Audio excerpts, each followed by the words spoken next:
Olá, amigos do canal Medo Noturno. Eu sou o Eric e hoje irei contar alguns casos reais que tive a oportunidade de ouvir em algum momento da minha vida. E no final compartilharei o relato de um inscrito aqui do canal. Todos prontos? Vamos lá! Era uma tarde quente daquelas de Belém do Pará, sabe? O sol castigava lá fora, fazendo a gente sentir um cansaço que nem tinha explicação. Eu tava de plantão no Hospital Universitário Betina Ferro de Souza, um lugar que, apesar de todo o movimento, tinha uma certa calmaria nas madrugadas. Já tinha uns 5 anos que eu tinha deixado minha Minas Gerais para acompanhar meu marido, que tinha conseguido um emprego bom por aqui. Gostava de Belém, do calor humano do povo, daquela culinária com tanto tempero e dendê, mas sentia a falta das montanhas e do friozinho da minha terra. Naquela noite, o movimento tava tranquilo. Uns pacientes mais graves na UTI, outros se recuperando nos quartos. Eu tava na minha sala de descanso, tomando um café para espantar o sono, quando a técnica de enfermagem, a Socorro, entrou com uma cara meio estranha. Ela é uma figura, a Socorro, sempre sorridente, mas naquele dia tava diferente. "Oh, você viu o seu Elias hoje, enfermeira?" Ela perguntou, com uma voz meio baixa. Seu Elias era um paciente idoso, um senhor simpático que estava internado já fazia um tempinho com problemas respiratórios sérios. A gente tinha um carinho especial por ele, sempre contava umas histórias engraçadas e adorava conversar. "Vi sim, Socorro. Ele estava um pouco cansado hoje de manhã, mas estava estável." "Por quê?" A Socorro hesitou um pouco, como se não quisesse falar. "É que, agora há pouco, ele faleceu." Na hora, deu um aperto no meu peito. Seu Elias era um dos pacientes que a gente torcia pela recuperação. Nossa, que triste. Mas ele estava com a família? Tava sim, a filha estava com ele até o último momento. Mas, aconteceu uma coisa meio esquisita depois. Eu franzi a testa, curiosa. "O que foi?" Ela se aproximou, falando quase sussurrando. "Depois que o médico confirmou o óbito e a gente estava preparando o corpo, eu juro, enfermeira, eu senti um cheiro forte de café, daquele que o senhor Elias gostava de tomar todo dia de manhã." Eu tentei racionalizar. "Ah, Socorro, deve ter sido alguma coisa que ficou no quarto, sei lá, algum resquício." "Não, enfermeira, não era resquício. Era forte, como se tivesse acabado de passar um café fresquinho ali do lado. E não tinha ninguém mais no quarto além de mim e da filha dele, que estava muito abalada para ter feito alguma coisa." Confesso que aquilo me deixou uma pulga atrás da orelha. A gente que trabalha em hospital acaba vendo muita coisa, mas um cheiro repentino de café depois da morte de um paciente era, no mínimo, incomum. Mas deixei pra lá, pensei que a Socorro podia estar nervosa e ter imaginado coisas. Só que, uns 2 dias depois, eu tava fazendo a ronda noturna. O hospital tava um silêncio quase sepulcral, só se ouvia o bip dos aparelhos e o barulho dos nossos passos nos corredores. Quando passei em frente ao quarto onde o seu Elias tinha ficado, senti de novo aquele cheiro de café. Era inconfundível, o mesmo aroma doce e forte que a Socorro tinha descrito. Olhei para dentro do quarto, que já estava vazio e limpo, e não vi nada que pudesse justificar o cheiro. Naquele momento, um arrepio percorreu a minha espinha. Não era um cheiro qualquer, era especificamente o café do seu Elias. Ele sempre pedia pra gente um café mais forte, com um pouco mais de açúcar. Era exatamente aquele cheiro. Comecei a prestar mais atenção nas coisas ao meu redor. Pequenos ruídos durante a noite que antes passavam despercebidos começaram a me incomodar. Um arrastar de chinelo no corredor quando não tinha ninguém, um sussurro quase inaudível vindo de um quarto vazio. A mente da gente começa a trabalhar de um jeito estranho nessas horas, tentando encontrar padrões onde talvez não existam.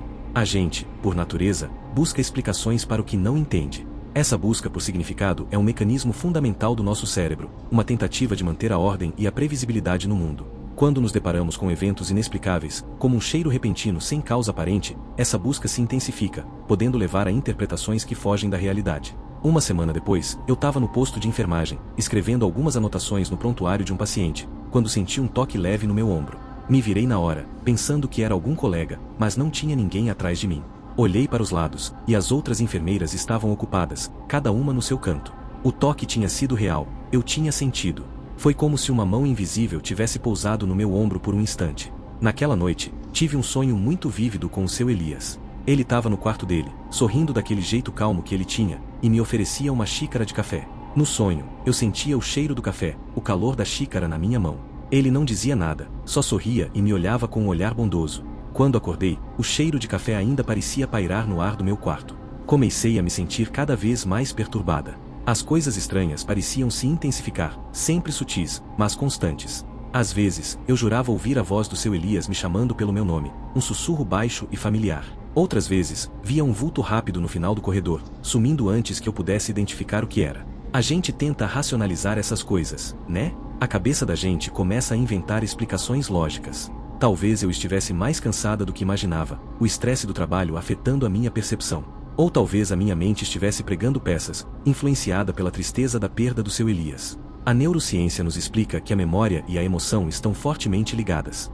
A forte carga emocional associada à morte de um paciente querido pode, de alguma forma, influenciar nossas percepções sensoriais, levando a falsas memórias ou interpretações equivocadas de estímulos ambientais. Além disso, o estresse crônico pode alterar a química do nosso cérebro, tornando-nos mais suscetíveis a alucinações ou interpretações distorcidas da realidade. Mas aí começaram os relatos de outros funcionários. A Socorro me contou que tinha sentido de novo o cheiro de café no corredor do antigo quarto do seu Elias. Um dos maqueiros disse ter visto um senhor idoso parado no meio do corredor durante a madrugada, mas que sumiu quando ele se aproximou. As histórias eram sempre vagas, fragmentadas, mas todas apontavam para algo inexplicável relacionado ao seu Elias. Foi então que eu comecei a pensar em algumas das histórias que eu via por aqui, as lendas do Pará. Falavam de almas que não conseguiam descansar, de pessoas que voltavam para se despedir de quem era importante. Eu, criada em Minas com outras tradições e crenças, nunca tinha dado muita bola para essas coisas. Mas, diante do que estava acontecendo, comecei a reconsiderar. Decidi conversar com uma enfermeira mais antiga do hospital, a dona Raimunda, que trabalhava ali há mais de 20 anos e conhecia muitas histórias. Ela me ouviu com atenção, sem me interromper, e no final suspirou. Menina, ela disse com uma voz grave, essas coisas acontecem. Às vezes, a pessoa tem um apego muito grande a este mundo, ou deixou alguma coisa inacabada. O seu Elias era um homem bom, muito querido por todos nós. Talvez ele só queira se despedir. A dona Raimunda me contou algumas histórias de outros pacientes que tinham aparecido depois de morrer, sempre com algum sinal característico. Um assobio, um perfume, um objeto que se movia. Cada história parecia reforçar a ideia de que o que eu estava vivenciando não era apenas fruto da minha imaginação. A perspectiva psicológica também nos ajuda a entender esses fenômenos. O luto é um processo complexo e multifacetado, que pode se manifestar de diversas formas. A crença em aparições ou sinais de entes queridos falecidos pode ser uma maneira de lidar com a dor da perda, uma forma de manter uma conexão simbólica com a pessoa que se foi. Essa necessidade de conexão pode levar o cérebro a interpretar eventos ambíguos como sinais ou mensagens. Uma noite, eu estava especialmente cansada e triste. Tinha sido um dia difícil no hospital, e a saudade da minha família em Minas apertava. Fui para a sala de descanso e me sentei sozinha, pensando no seu Elias e em como ele sempre tinha uma palavra de conforto para todos. De repente, senti de novo aquele toque no meu ombro, mais forte dessa vez. Me virei assustada e vi nada. Mas, no ar, o cheiro de café estava mais intenso do que nunca. Naquele momento, uma calma estranha me invadiu. Não senti medo, apenas uma sensação de presença. Era como se o seu Elias estivesse ali, de alguma forma, tentando me dizer alguma coisa. Comecei a pensar em como ele era grato pelos cuidados que a gente tinha com ele, como ele sempre falava da saudade da família. Naquela noite, antes de dormir, tive outro sonho com ele. Dessa vez, ele não estava no quarto do hospital, mas sim em um lugar bonito, cheio de luz, com uma vegetação exuberante que me lembrava um pouco da Amazônia. Ele estava sorrindo, um sorriso tranquilo e feliz. E ele falou, pela primeira vez no meu sonho: "Obrigado pelo carinho, minha filha. Fique em paz." Quando acordei, a sensação de paz permaneceu comigo. O cheiro de café não estava mais tão forte, e os pequenos ruídos e vultos pareciam ter diminuído. Nos dias que se seguiram, as coisas voltaram ao normal no hospital. Não houve mais relatos estranhos, nem senti mais a presença do seu Elias. Acredito que, de alguma forma, ele conseguiu se despedir. Talvez aquele cheiro de café, aqueles toques, fossem a maneira que ele encontrou de nos mostrar a sua gratidão e de dizer adeus. Para a neurociência, essas experiências podem ser interpretadas como projeções da nossa mente, influenciadas pelo luto e pela forte ligação emocional que tínhamos com o seu Elias. A mente humana é capaz de criar narrativas e sensações que nos ajudam a processar a realidade, mesmo que essa realidade pareça transcender a nossa compreensão. Sei que muita gente pode não acreditar nessa história. Vão dizer que foi a minha imaginação, o cansaço, o estresse. Mas eu sei o que senti, o que vivi naquele hospital em Belém. E guardo comigo a lembrança do seu Elias, do seu sorriso bondoso e do cheiro daquele café forte que, por um breve período, pairou pelos corredores como um último abraço. E, às vezes, quando tomo meu café da manhã, sinto por um instante um leve aroma, um sussurro de uma despedida que transcendeu a vida e a morte, um lembrete da fragilidade da nossa existência e da força misteriosa das conexões humanas. Cheguei em Belém já faz uns meses. Vim para trabalhar numa empresa nova, um desafio bom, sabe? Deixei meu cantinho lá em Minas, a família, os amigos. Mas a gente precisa correr atrás, né? A cidade me recebeu de braços abertos, com aquele calor gostoso e um cheiro de coisa diferente no ar. No começo, fiquei hospedado num hotel ali perto da estação das docas, e já me encantei com aquela beira do rio, o movimento, a comida. Nossa Senhora! Que banquete de sabores! O tacacá então, com aquele jambu que faz a boca tremer. E o açaí, puro, forte, do jeito que tem que ser. Depois de um tempo, achei um apartamento bacana num bairro mais tranquilo, a uns 20 minutos do centro. Um prédio antigo, com aquela arquitetura colonial charmosa, paredes grossas que abafam o barulho da rua. Os vizinhos são sossegados, gente simples, que sempre dá um bom dia no corredor. Aos poucos, fui me acostumando com o ritmo daqui, o calor úmido, as pancadas de chuva no fim da tarde. Comecei a frequentar o mercado Veropeso, uma explosão de cores, cheiros e sons que me deixava tonto, mas fascinado. Adorava observar as vendedoras de ervas, os pescadores com seus peixes fresquinhos, a energia vibrante daquele lugar. No trabalho, as coisas foram caminhando bem. Colegas receptivos, um ambiente profissional agradável.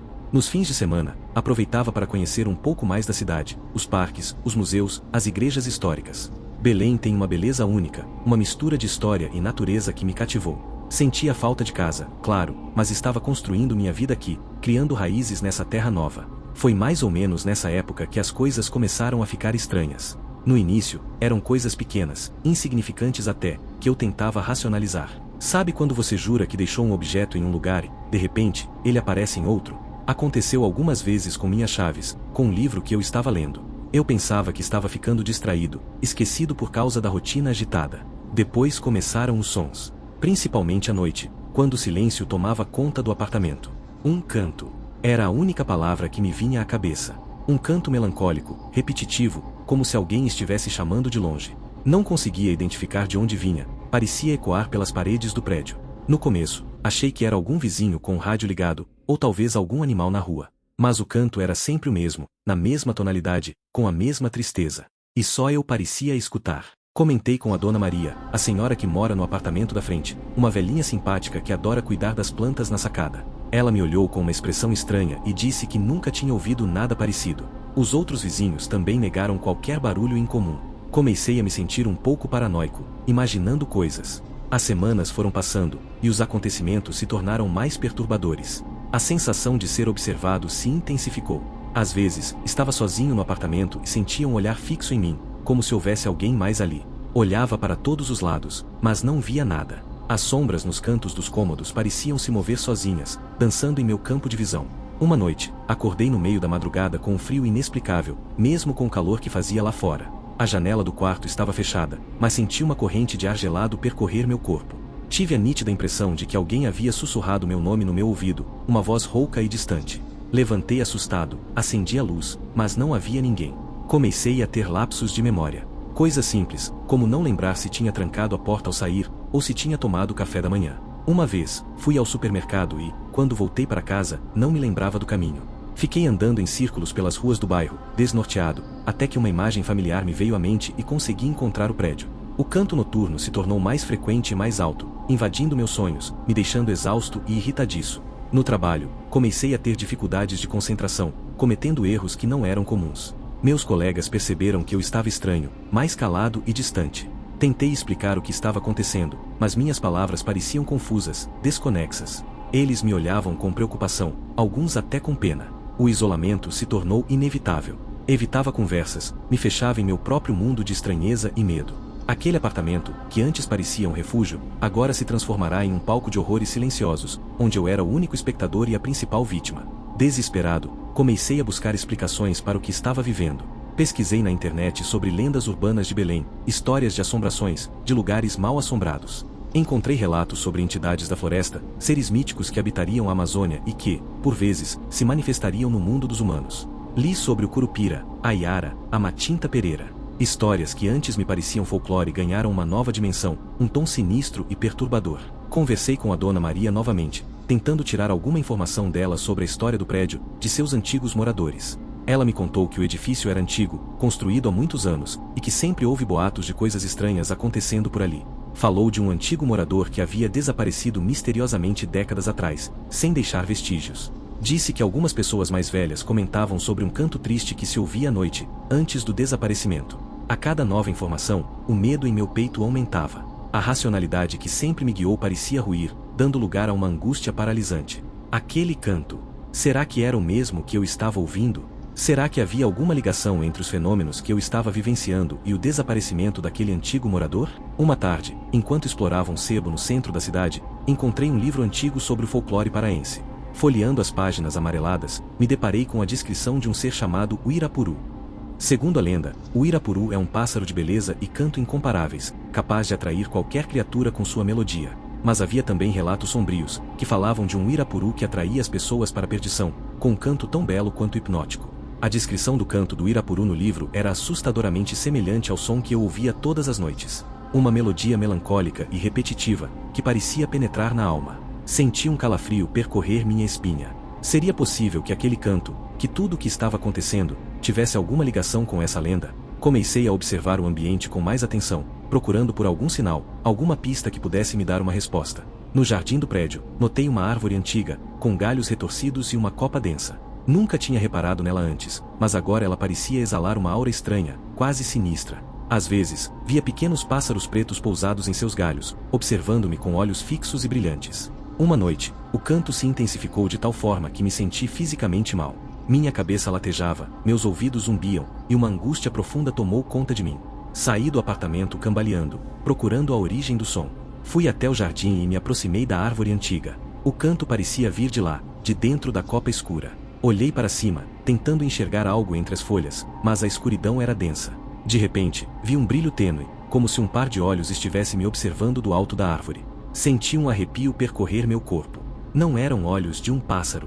Eram maiores, mais intensos, com um brilho quase sobrenatural. Fiquei paralisado, fitando aqueles olhos na escuridão. O canto cessou por um instante, e então ouvi um sussurro, fraco, quase inaudível, mas que penetrou em minha mente com uma clareza aterradora. Você também vai ficar por aqui. Naquele momento, a verdade se revelou em minha mente como um raio em noite escura. Não era um espírito, nem uma maldição externa. O terror não vinha de fora, mas de dentro de mim. A mudança para um lugar novo, a saudade de casa, a pressão do trabalho, o isolamento. Tudo isso havia desencadeado algo em minha mente, algo adormecido, talvez uma predisposição à paranoia, a distorções da percepção. As vozes, os lapsos de memória, a sensação de ser observado. Tudo eram manifestações de um desequilíbrio interno, uma fragilidade mental que havia se manifestado naquele ambiente novo e desconhecido. O canto, talvez fosse apenas um som qualquer que meu cérebro havia transformado em algo sinistro, alimentando minha crescente angústia. E aqueles olhos na árvore, talvez fossem apenas a minha imaginação pregando uma peça, a projeção do meu medo mais profundo. A prova final não foi um objeto físico, nem uma aparição fantasmagórica. Foi aquela compreensão súbita e aterrorizante de que eu era a fonte do meu próprio terror. Aquele sussurro, talvez tenha sido minha própria voz interior, a manifestação do meu medo de perder a sanidade, de ficar preso naquele ciclo de paranoia e angústia. A partir daquele dia, as coisas mudaram dentro de mim. A luta não era mais contra uma ameaça externa, mas contra minha própria mente. Tentei buscar ajuda, conversei com um médico, comecei a fazer terapia. Mas a sensação de que algo estava errado, de que aquele terror ainda estava presente, em algum canto obscuro da minha mente, nunca desapareceu completamente. Às vezes, ainda ouço o canto à noite, mais fraco, mais distante. E, quando olho para a árvore no jardim, ainda sinto aquele calafrio percorrer minha espinha. Sei que a fragilidade da mente humana é algo assustador, e que o terror pode se manifestar de formas sutis e traiçoeiras, nos aprisionando em um labirinto de medo e incerteza. Penso em voltar para Minas, para perto da minha família, dos meus amigos. Talvez, em um ambiente familiar, eu consiga encontrar a paz que perdi por aqui. Mas uma parte de mim teme que o terror já tenha se incorporado a mim, que ele vá comigo para onde quer que eu vá. E fico me perguntando, será que algum dia eu vou conseguir me livrar desse canto melancólico que ecoa em minha mente? Ou será que eu também vou acabar ficando por aqui, perdido para sempre na escuridão da minha própria paranoia? É engraçado como a gente acha que mudar de lugar muda a gente também, né? Depois daquele baque do divórcio, eu, o Cláudio, peguei minhas coisinhas e botei o pé na estrada. De Minas, meu torrão natal, fui parar lá no Mato Grosso do Sul. Campo Grande me pareceu um bom recomeço, um lugar de gente acolhedora, com aquele calorzão gostoso e um ritmo mais tranquilo do que eu estava acostumado. Aluguei um apê charmoso num bairro antigo, cheio de árvores e casas com uma arquitetura que contava história. O cheiro de terra molhada depois da chuva, o canto dos pássaros no amanhecer, o jeito hospitaleiro dos vizinhos, tudo isso foi me dando uma paz que eu não sentia há tempos. Lembro bem do primeiro dia. Dona Maria, a vizinha do apartamento de baixo, me trouxe um bolo de mandioca quentinho, daqueles que só vó sabe fazer. Contou da vida dela, dos netos, me apresentou pro seu João, que cuidava do jardim do prédio e que tinha umas histórias de pescador de pirarucu de dar nó na cabeça. Aos poucos, fui me sentindo parte daquele lugar. Comecei a trabalhar numa loja de artesanato local, conhecendo artistas da região, aprendendo sobre a cultura pantaneira, os bichos, as lendas. Aquela rotina simples foi me reconstruindo, tijolo por tijolo. Só que, sabe como é, né? A felicidade às vezes parece que tem um pezinho na sombra, esperando para puxar o tapete. Começou com umas coisas pequenas, insignificantes até. Um barulho de arranhado no meio da noite, vindo da parede do quarto. No começo, pensei que fosse algum bicho, sei lá, um rato. Mas o barulho era diferente, mais constante, como se alguém estivesse raspando as unhas na madeira. Olhava, procurava, mas não achava nada. De dia, tudo normal de novo. Depois, começaram os objetos a mudar de lugar. Uma caneca que eu tinha deixado na mesa da sala aparecia na bancada da cozinha. Um livro sumia da estante e depois estava embaixo da cama. Coisas pequenas, eu sei, mas que iam me deixando encucado. Tentava achar uma explicação lógica. Ah, Cláudio, você tá distraído, eu dizia para mim mesmo. Essa mudança te deixou meio avoado. Mas a frequência dessas coisas foi aumentando, e a sensação de que algo não estava certo começou a me apertar o peito. Teve uma vez que eu acordei no meio da noite com um cheiro forte de terra molhada, muito mais intenso do que o normal depois da chuva. O quarto estava escuro, mas a janela estava fechada. Sentei na cama, tentando entender de onde vinha aquele cheiro tão forte, quase sufocante. Acendi a luz, olhei em volta, mas não vi nada de diferente. O cheiro sumiu tão rápido quanto apareceu, me deixando com uma pulga atrás da orelha. Comecei a prestar mais atenção em tudo. Nos sons, nos cheiros, nos pequenos detalhes do apartamento. E quanto mais eu observava, mais coisas estranhas aconteciam. Um dia, enquanto eu almoçava, ouvi um sussurro baixinho, quase inaudível, vindo do corredor. Parecia uma voz chamando meu nome, mas era tão sutil que hesitei em acreditar. Olhei para os lados, mas estava sozinho. É a cabeça, Cláudio, eu pensava. Essa saudade de casa, essa coisa do divórcio ainda mexem com você. Só que os sussurros se tornaram mais frequentes e mais nítidos. Às vezes pareciam vir de dentro da parede, outras vezes debaixo da cama. Não dava para entender o que diziam, eram apenas murmúrios indistintos, mas a intenção parecia clara, me perturbar. Comecei a ter dificuldade para dormir, ficava a noite inteira com a luz acesa, esperando o próximo barulho, o próximo sussurro. O medo foi se instalando como um inquilino indesejado, tomando conta de cada canto da minha mente. No trabalho, comecei a ficar distraído, esquecido. As cores vibrantes dos artesanatos pareciam mais pálidas, as conversas animadas dos clientes soavam distantes. Me isolei dos vizinhos, evitava os encontros no corredor, as conversas no portão. Aquele acolhimento inicial foi dando lugar a uma desconfiança paranoica. Sentia que todos me olhavam de um jeito diferente, como se soubessem de algo que eu não sabia. A situação piorou quando comecei a ter uns apagões. De repente, me via em outro cômodo do apartamento sem lembrar de ter saído de onde estava. Uma vez, estava lendo um livro na sala e, no instante seguinte, me vi parado no meio da cozinha, olhando para a geladeira aberta sem saber o que estava fazendo ali. O tempo parecia escorrer entre meus dedos, deixando buracos na minha memória. Isso me apavorou de verdade. Comecei a questionar minha própria sanidade. Será que eu estava enlouquecendo? Será que tudo aquilo era fruto da minha imaginação? Decidi que precisava fazer alguma coisa. Comecei a pesquisar sobre a história do bairro, sobre o prédio onde eu morava. Conversei com seu João, o jardineiro, que era morador antigo.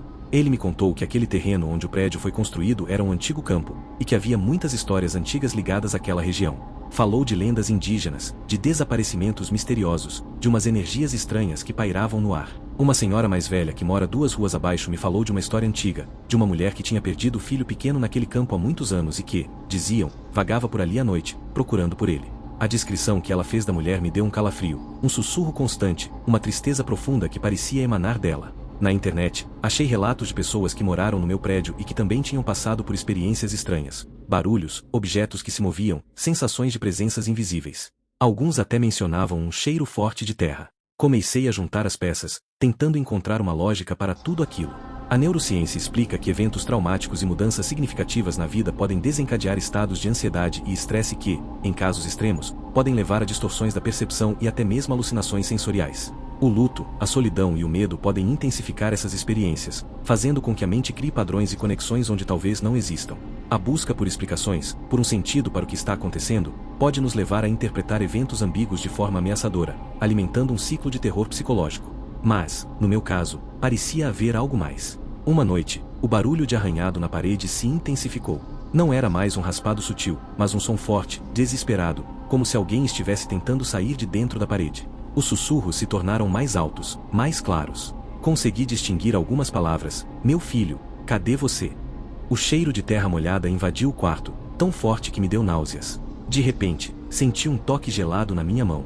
Olhei para o lado e vi uma sombra escura pairando sobre a cama. Não tinha forma definida, mas senti uma tristeza profunda emanando dela, uma angústia lancinante. A sombra sussurrou meu nome, e a voz era a mesma que eu ouvia pelos cantos do apartamento, só que agora muito mais perto, muito mais real. Naquele momento, a ficha caiu. Não era a minha cabeça me pregando peças. Não era o estresse do divórcio. Havia algo ali, naquele apartamento, algo ligado à história daquele lugar, aquela mulher que perdeu o filho. E, de alguma forma, eu tinha me tornado o foco daquela dor. A prova final veio numa noite em que eu não consegui dormir de jeito nenhum. Os barulhos eram incessantes, os sussurros me seguiam por todos os cômodos. No meio da madrugada, levantei e fui até a cozinha beber água. Ao abrir a geladeira, vi algo que me paralisou de terror. No fundo, entre as frutas e as verduras, havia um pequeno sapato de criança, sujo de barro. Um sapato que parecia muito antigo. Eu nunca tinha visto aquele sapato antes. Não era meu, não era de ninguém que eu conhecesse. Mas, de alguma forma, eu sabia que ele estava ligado àquela mulher, àquele filho perdido. Peguei o sapato com a mão trêmula e, no mesmo instante, uma voz invadiu minha mente, clara e desesperada. Ele está aqui, você o escondeu. Aquele foi o meu limite. A percepção de que eu estava envolvido naquela tragédia de alguma forma, de que aquela entidade me via como um obstáculo para encontrar o filho perdido, me paralisou de medo. A partir daquele dia, as coisas só pioraram. As manifestações se tornaram mais violentas, mais agressivas. Objetos eram arremessados, portas batiam sozinhas, a sensação de ser observado era constante. Não consegui mais ficar naquele apartamento.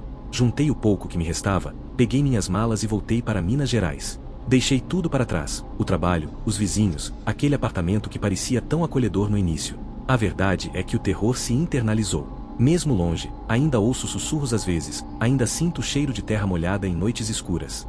A neuropsicologia explica que experiências traumáticas podem deixar marcas profundas no nosso cérebro, alterando a forma como percebemos a realidade e processamos as informações sensoriais. O medo constante pode levar a um estado de hipervigilância, onde qualquer estímulo é interpretado como uma ameaça. No meu caso, a experiência no Mato Grosso do Sul deixou uma cicatriz invisível, uma sombra que me acompanha. E fico pensando, será que aquela mulher ainda está procurando pelo filho?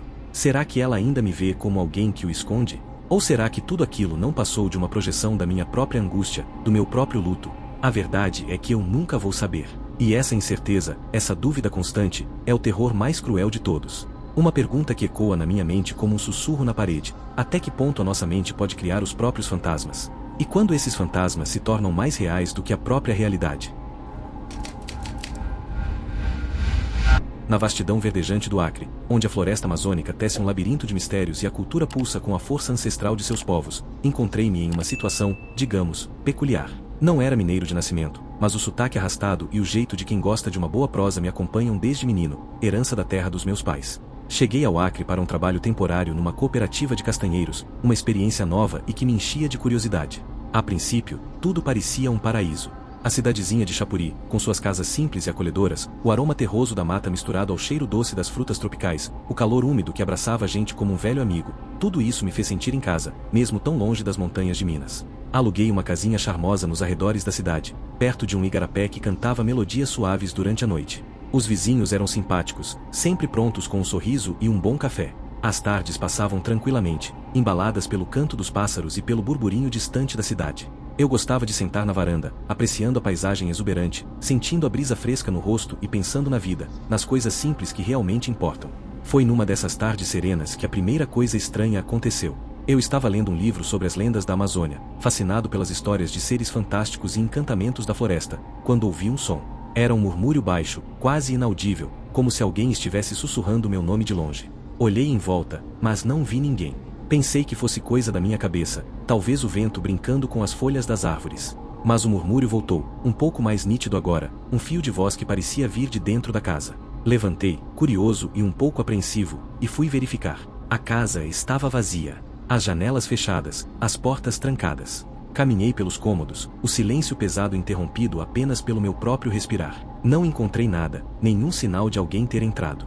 Voltei para a varanda, tentando racionalizar o que tinha ouvido. Talvez fosse algum eco distante, algum som da natureza que meu cérebro interpretou como uma voz. Afinal, a mente humana é mestra em preencher as lacunas da percepção, buscando padrões e significados mesmo onde não existem.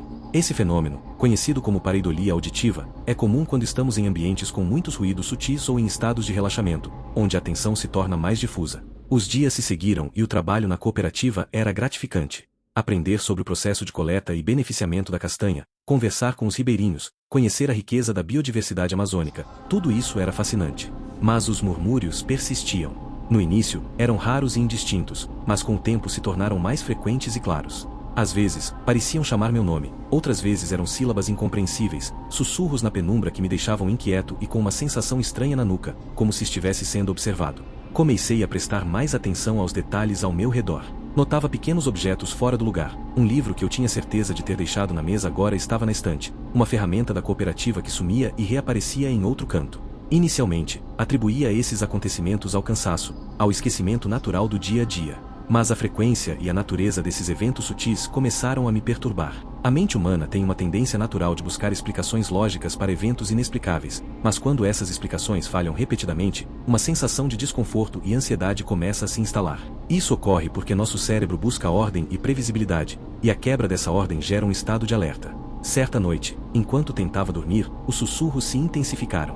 Pareciam vir de todas as direções, preenchendo o quarto com uma cacofonia fantasmagórica. Senti um arrepio percorrer minha espinha, um medo frio que me paralisou. Era como se presenças invisíveis estivessem ao meu redor, falando em uma língua que eu não entendia, mas que, de alguma forma, me causava um profundo mal-estar. Tentei gritar, mas minha voz não saía. Meu corpo estava tenso, preso em um pesadelo lúcido. Essa experiência de paralisia do sono, embora muitas vezes benigna e associada a fatores como estresse e privação de sono, pode ser acompanhada de alucinações vívidas e sensações aterrorizantes, alimentando a crença em fenômenos sobrenaturais. Com o tempo, comecei a me isolar. A sensação constante de estar sendo observado, os sussurros incessantes, a confusão mental que se instalava gradualmente, tudo isso me deixava exausto e desconfiado.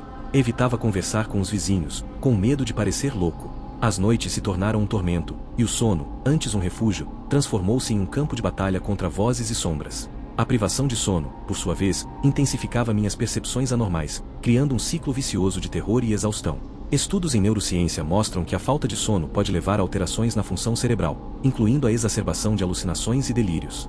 Desesperado, comecei a buscar explicações. Mergulhei nos livros sobre folclore acriano, nas histórias de almas penadas, de seres da floresta que assombram os incautos. Conversei timidamente com alguns moradores mais antigos, tentando colher informações sobre possíveis acontecimentos estranhos na região, sobre lendas de casas mal assombradas. Um senhor de olhar cansado me contou sobre uma antiga história de uma família que havia morrido de forma trágica naquela área muitos anos atrás, vítimas de uma doença misteriosa que afetava a mente. Ele falava em sussurros, com um medo palpável nos olhos, como se revivesse um terror antigo. A mente humana é naturalmente inclinada a buscar narrativas causais para eventos inexplicáveis, e as lendas e histórias populares oferecem um arcabouço cultural para interpretar experiências anômalas. Na internet, encontrei relatos de pessoas que vivenciaram fenômenos semelhantes em outras partes da Amazônia. Sussurros, sensações de presença, objetos que se movem sozinhos. Alguns atribuíam esses eventos a entidades espirituais, outros a manifestações de energia da própria floresta. Comecei a questionar minha própria sanidade. Será que tudo isso estava acontecendo apenas na minha cabeça? Será que o isolamento e o medo estavam distorcendo minha percepção da realidade? O terror psicológico se alimenta dessa dúvida constante, dessa linha tênue entre o real e o imaginário. Uma tarde, explorando um canto mais antigo da cooperativa, encontrei um diário escondido dentro de uma caixa empoeirada. A caligrafia era irregular e as páginas estavam amareladas pelo tempo. Comecei a ler, hesitante a princípio, mas logo fui capturado pela narrativa. Era o relato de um antigo trabalhador da cooperativa, um homem atormentado por visões e vozes que o perseguiam dia e noite. Ele descrevia os mesmos sussurros que eu ouvia, a mesma sensação de estar sendo observado, a mesma confusão mental. Suas anotações se tornavam cada vez mais desconexas e paranoicas, até que, em uma das últimas páginas, ele escreveu sobre sentir que as vozes estavam tentando entrar em sua mente, tomando controle de seus pensamentos. A última anotação era um único rabisco ilegível. A leitura daquele diário me causou um choque profundo. Não era apenas a semelhança assustadora entre a experiência daquele homem e a minha, mas a sensação de que eu estava seguindo o mesmo caminho sombrio. A revelação macabra não era uma entidade física, mas a percepção de que o terror poderia ser algo intrínseco ao lugar, uma espécie de resíduo psíquico, uma energia sombria impregnada no ambiente, ou talvez, algo despertado dentro da minha própria mente pela força daquele lugar. A neurociência nos ensina que traumas e experiências emocionais intensas podem deixar marcas duradouras no cérebro, e há teorias que exploram a possibilidade de que certos ambientes possam reter ou amplificar essas energias psíquicas. Naquela noite, os sussurros estavam mais fortes do que nunca. Não eram mais murmúrios indistintos, mas frases claras, em português, dirigidas a mim. Diziam coisas terríveis, coisas que ecoavam meus medos mais profundos, minhas inseguranças mais ocultas. Era como se as vozes tivessem acesso aos meus pensamentos, manipulando minhas emoções, me corroendo por dentro. Senti que estava perdendo o controle, que minha mente estava se fragmentando, que a linha entre a realidade e a alucinação estava se desfazendo completamente. A influência do medo e da ansiedade crônica pode levar a um estado de hipervigilância, onde estímulos neutros são interpretados como ameaças, e pensamentos intrusivos e negativos se tornam cada vez mais intensos. Na manhã seguinte, peguei minhas coisas e deixei aquela casa, aquela cidade, aquele estado. Não consegui explicar para ninguém o que estava acontecendo. Como descrever o terror invisível que me assombrava, as vozes que só eu ouvia? Voltei para Minas Gerais, para o aconchego familiar, para a familiaridade da minha terra. Mas mesmo aqui, longe da floresta amazônica, às vezes, no silêncio da noite, ainda ouço sussurros. São mais fracos agora, mais distantes, mas ainda estão lá, como uma sombra persistente na minha mente. E às vezes me pergunto, será que fui eu quem trouxe o terror comigo? Será que a fragilidade da minha própria mente foi o terreno fértil para aquela perturbação florescer? Será que o medo e a solidão em um lugar tão novo e cheio de mistérios abriram portas para algo que sempre esteve à espreita dentro de mim? A verdade é que não sei. E talvez, a incerteza seja a forma mais cruel de terror, a consciência de que a sanidade é uma fortaleza frágil, vulnerável às influências invisíveis do mundo e aos fantasmas que habitam nossa própria mente. E você, já se perguntou o que sussurra na sua escuridão? Ajeita a cadeira aí, meu amigo, que a prosa hoje é daquelas de fazer a espinha gelar, sabe? Não é história inventada para botar medo, não. É coisa que aconteceu comigo, e até hoje, me dá um arrepio só de lembrar. Cê sabe como a gente, mineiro, é meio desconfiado com essas bandas de lá do norte, não por maldade, mas é que é um Brasil tão diferente do nosso, com umas culturas, uns costumes. Pois é, fui parar lá no Amapá por causa de um trabalho. Nada de especial, coisa de escritório, sabe? Mas a mudança, essa me trouxe uns banzos na cabeça que nunca imaginei. Cheguei em Macapá numa época de calor daqueles de derreter asfalto. O céu, um azul de anil, parecia que ia rachar a qualquer momento. Aluguei uma casinha num bairro mais afastado do centro, um lugar que me pareceu tranquilo, com umas mangueiras grandonas na frente e o canto dos pássaros que, confesso, no começo até me agradou. As casas eram simples, coloridas, com aquele jeito de lugar que não tem muita pressa. Os vizinhos, no começo, pareciam gente boa. Dona Maria, a da frente, sempre me oferecia um pedaço de bolo de mandioca, e seu João, do lado, gostava de uma prosa no fim da tarde sobre os causos da região. A rotina foi se estabelecendo aos poucos. Acordava cedo, pegava o ônibus pro trabalho, almoçava num restaurantezinho perto do escritório, voltava para casa no fim da tarde. Às vezes ia dar uma volta na orla, ver o rio Amazonas imenso, sentir a brisa. Era uma vida normal, pacata até demais para quem sempre viveu no burburinho de Minas. Mas eu tava gostando da calmaria, sabe? Pensava até que tinha encontrado um sossego para minha vida. Foi aí que as coisas começaram a ficar meio esquisitas. Pequenas coisas, no começo, que a gente até tenta achar uma explicação lógica. Por exemplo, comecei a ouvir uns barulhos estranhos de noite. Não eram barulhos altos, mas uns sussurros, uns arranhados nas paredes, como se tivesse algum bicho andando por dentro do forro. No começo, pensei que era rato, normal em casa mais antiga. Comprei umas ratoeiras, mas nunca peguei nada. E os barulhos continuavam, só que ficavam mais nítidos. Parecia que alguém estava falando baixinho, bem perto do meu ouvido, mas quando eu virava, não tinha ninguém. Outra coisa que me intrigava eram os sonhos. Comecei a ter uns pesadelos muito vívidos, sempre no mesmo lugar, uma floresta escura, fechada, com umas árvores retorcidas que pareciam braços ossudos. No meio da mata, eu via um vulto, uma sombra que não tinha forma definida, mas que eu sentia que me observava. Acordava no meio da noite, suado, com o coração acelerado, e demorava um tempão para conseguir pegar no sono de novo. E o pior é que, mesmo acordado, às vezes eu tinha a sensação de que tinha alguma coisa me olhando no escuro. Comecei a notar também umas mudanças no comportamento das pessoas. Dona Maria, que antes era tão simpática, começou a me olhar com um ar meio esquisito. Parecia que ela sabia de alguma coisa que eu não sabia. Quando eu ia conversar com ela, ela desconversava, falava de outra coisa, e terminava a conversa rapidinho, como se estivesse com pressa de se livrar de mim. Seu João também ficou mais calado, evitava me encontrar no fim da tarde. Eu perguntava se estava tudo bem, e ele só balançava a cabeça, com um olhar meio vago. Um dia, fui no mercadinho perto de casa e vi umas crianças brincando na rua. Uma delas estava cantando uma cantiga que me arrepiou os pelos da nuca.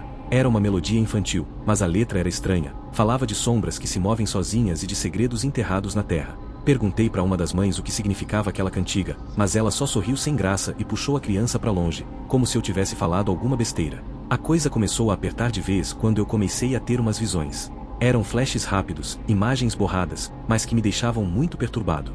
Via vultos nos cantos dos olhos, sombras que se mexiam sem nenhuma fonte de luz, objetos que pareciam mudar de lugar sozinhos. No começo, achei que era cansaço, estresse do trabalho, mas as coisas foram ficando mais frequentes e mais intensas. Uma noite, acordei com uma sede danada. Levantei da cama no escuro e fui para a cozinha beber água. Quando acendi a luz, vi uma coisa que me fez gelar o sangue nas veias. Na parede da sala, tinha um desenho feito com alguma coisa escura, parecia carvão ou terra. Era um símbolo estranho, com umas linhas retorcidas e uns círculos. Eu nunca tinha visto aquilo antes, e com certeza não fui eu que desenhei. Apaguei na hora, lavei a parede, mas a imagem ficou gravada na minha cabeça. Comecei a ficar paranoico.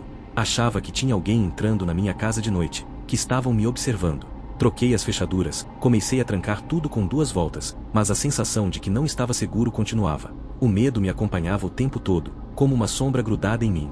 Desesperado, comecei a tentar encontrar alguma explicação para o que estava acontecendo.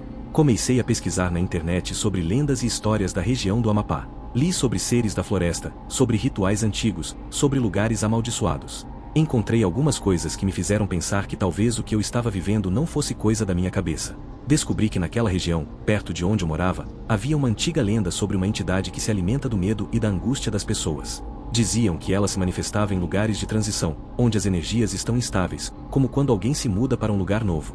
A descrição dos fenômenos que eu estava vivenciando era assustadoramente parecida com o que as pessoas contavam sobre essa entidade. Comecei a conversar com alguns vizinhos mais antigos, tentando colher alguma informação, mas eles pareciam relutantes em falar sobre o assunto. Alguns me olhavam com pena, outros com um certo receio. Um senhorzinho, seu Benedito, depois de muita insistência, me contou algumas histórias antigas, sussurrando, como se tivesse medo de ser ouvido. Ele falou de acontecimentos estranhos que aconteceram naquela vizinhança há muitos anos, de pessoas que enlouqueceram ou desapareceram sem deixar rastro. Uma tarde, enquanto arrumava a casa, encontrei no sótão um caderno antigo, empoeirado. Era do antigo morador da casa.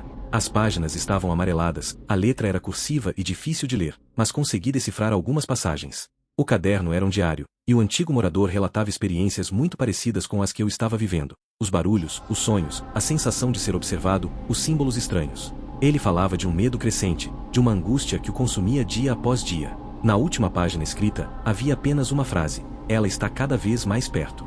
Aquele caderno foi como uma confirmação dos meus piores medos. Não era coisa da minha cabeça, não era estresse. Tinha alguma coisa acontecendo, alguma coisa sombria que pairava sobre aquele lugar.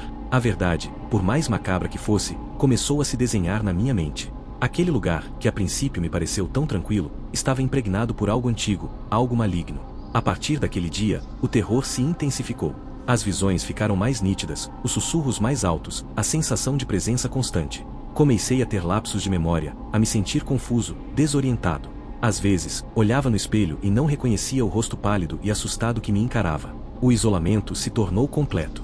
Evitava sair de casa, não atendia mais o telefone, tinha medo até da minha própria sombra. A prova final de que eu estava preso naquela situação aconteceu numa noite de chuva forte. Os trovões ecoavam pela casa, e a luz ia e voltava. De repente, ouvi uma voz, clara e inconfundível, sussurrando meu nome no meu ouvido.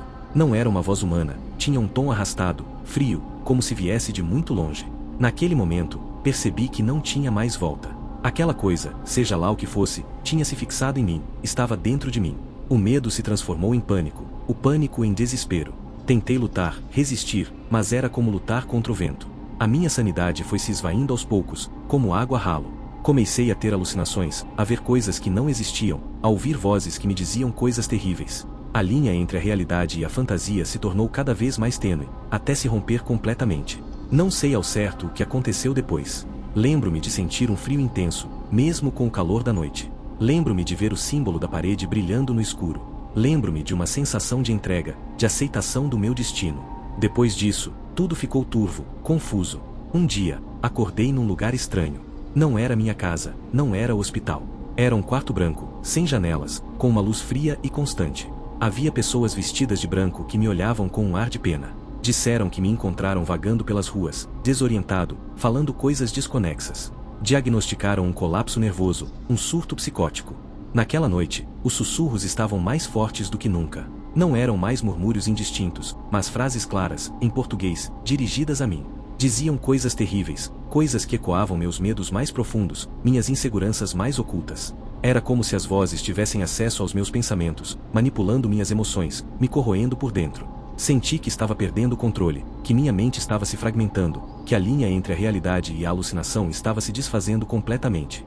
A influência do medo e da ansiedade crônica pode levar a um estado de hipervigilância, onde estímulos neutros são interpretados como ameaças, e a pensamentos intrusivos e negativos se tornam cada vez mais intensos. Na manhã seguinte, peguei minhas coisas e deixei aquela casa, aquela cidade, aquele estado. Não consegui explicar para ninguém o que estava acontecendo. Como descrever o terror invisível que me assombrava, as vozes que só eu ouvia? Voltei para Minas Gerais, para o aconchego familiar, para a familiaridade da minha terra. Mas mesmo aqui, longe da floresta amazônica, às vezes, no silêncio da noite, ainda ouço sussurros. São mais fracos agora, mais distantes, mas ainda estão lá, como uma sombra persistente na minha mente. E às vezes me pergunto, será que fui eu quem trouxe o terror comigo? Será que a fragilidade da minha própria mente foi o terreno fértil para aquela perturbação florescer? Será que o medo e a solidão em um lugar tão novo e cheio de mistérios abriram portas para algo que sempre esteve à espreita dentro de mim? A verdade é que não sei. E talvez, a incerteza seja a forma mais cruel de terror, a consciência de que a sanidade é uma fortaleza frágil, vulnerável às influências invisíveis do mundo e aos fantasmas que habitam nossa própria mente. E você, já se perguntou o que sussurra na sua escuridão? E chegamos ao fim de mais um mergulho no desconhecido. Quero agradecer de coração a cada um de vocês que dedicou seu tempo para acompanhar mais essas histórias arrepiantes. Foi um prazer ter sua companhia nesta jornada noturna. Se você gostou desse nosso encontro, não se esqueça de deixar seu like, de compartilhar com aquele amigo que também curte um bom calafrio e, claro, me conta aqui nos comentários qual foi o relato que mais te deixou com a pulga atrás da orelha ou te fez dormir de luz acesa.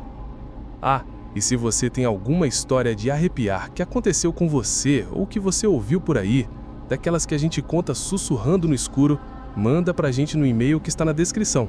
Quem sabe seu relato não vira o próximo vídeo do canal, né? Vai ser um prazer dar voz à sua experiência. E a seguir, vou deixar algumas sugestões de vídeos que possivelmente vocês irão gostar. Por hoje, é isso, meu povo. Cuidado com o que espreita nas sombras e a gente se encontra no próximo pesadelo. Um abraço e até mais!